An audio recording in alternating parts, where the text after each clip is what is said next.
Vivek, over to you. Baba Ramdev से आप क्या सवाल पूछा चाहते हैं? तमिलनाडु, केरल, कर्नाटक की जनता के लिए क्या सवाल है आपके मन में? रामदेव जी, पूरे भारत की तरह दक्षिण भारत भी ये पूरे प्रकरण से, ये जो कंट्रोवर्सी हुई है उससे अछूता नहीं है। यहाँ भी लोग उस पर रिएक्ट कर रहे हैं। आप जानते हैं कि दक्षिण भारत में जो स्वास्थ्य सूचकांक या हेल्थ इंडाइसेस है, वो उत्तर भारत के हिसाब से अगर हम देखा जाए तो बहुत बेहतर है। इसके कई सारे कारण हो सकते हैं, पर उसमें से एक बड़ा कारण है जो दक्षिण भारत ने एलोपैथी को पूरी तरह से थामा है, उसका साथ दिया है।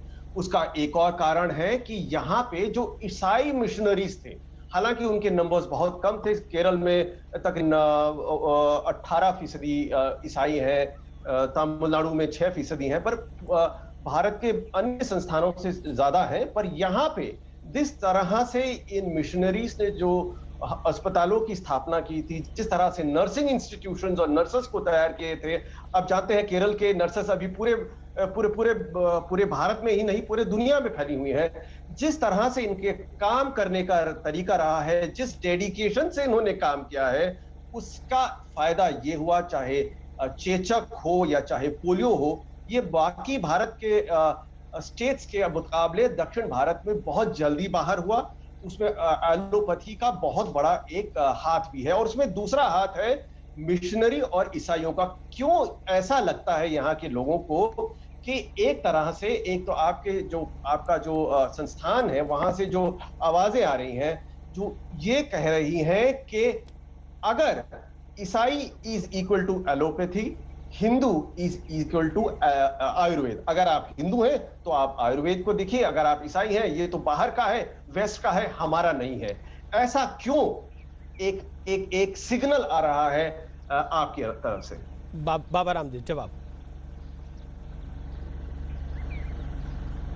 देखो विवेक भाई, हम कभी भी अविवेकपूर्ण बात नहीं करते, और कभी भी ईसाई, इस्लाम, जैन, सिख, बौद्ध, हिंदू, किसी भी ब्राह्मण, क्षत्रिय, वैश्य, शूद्र, दलित, आदिवासी, वनवासी, किसी भी संदर्भ में मैं कभी कोई भेदभाव, पक्षपात, पूर्व, पश्चिम, उत्तर, दक्षिण में नहीं करता। जहां तक प्रश्न था तो हमारे आईएमए के प्रेसिडेंट का, उनको ऐसा काम नहीं करना चाहिए। और मैं मानता हूं जिस तरह से हमारे हिंदू साधुओं ने भी इस देश में शिक्षा में, स्वास्थ्य में, तमाम तरह के कार्यों में करोड़ों करोड़ों लोगों का भला किया है, ऐसे यदि हमारे ईसाई मिशनरी भी यदि अच्छा काम करते हैं तो उनकी प्रशंसा होनी चाहिए, और वो काबिले तारीफ है, उसकी निंदा का कोई प्रश्न ही नहीं होता है। और हम किसी पैथी को किसी देश से जोड़ करके नहीं देखते। कहीं से भी ज्ञान आए, हम तो कहते हैं आनो भद्रः कृतो यंतु विश्वता।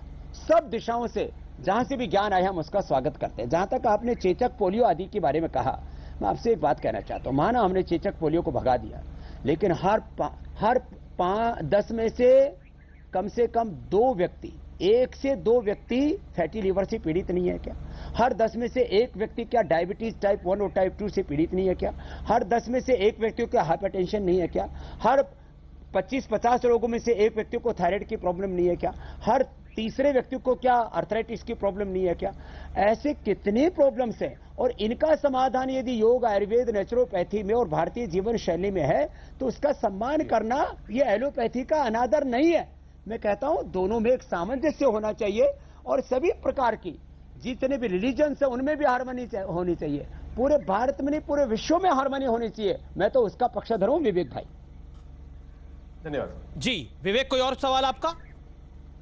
नहीं, यही था कि देखिए, जैसे मैंने पूछा कि Christianity is equal to allopathy, और अगर आप हिंदू हो तो आप आयुर्वेद का प्रयोग करें। जी। ये जो एक तरह से उसको जो बॉक्सिंग कहा जाता है, ऐसा हमने कभी नहीं ब्रैकेट में डाल दिया। ऐसा हमने कभी नहीं कहा, और ना हम ऐसा मानते हैं। इस मीटिंग में आप नहीं कह रहे हैं, चाहे इस टेलीकास्ट में आप नहीं कह रहे हो, अगर आप ट्विटर हैंडल्स को फॉलो करें जो आपके लिए आपके सपोर्टर्स हैं, उन्होंने ये क्लियर डिवाइड किया है, जो कहते हैं ये ना, ये तोड़ की राजनीति जो है उस तरह से ब्रैकेट कर दिया, एक डिवीजन क्रिएट कर रहे हैं आप। किसके सपोर्टर्स क्या करते हैं विवेक भाई? देखो, मेरे खिलाफ पूरा एक मजहबी माफिया, देखो आप फिर दूर तक बात चली जाएगी, एक मजहबी माफिया, एक ड्रग माफिया, एक पूरा का पूरा जो है एंटी इंडिया जो माफिया है, बहुत अलग तरह की चीजें है।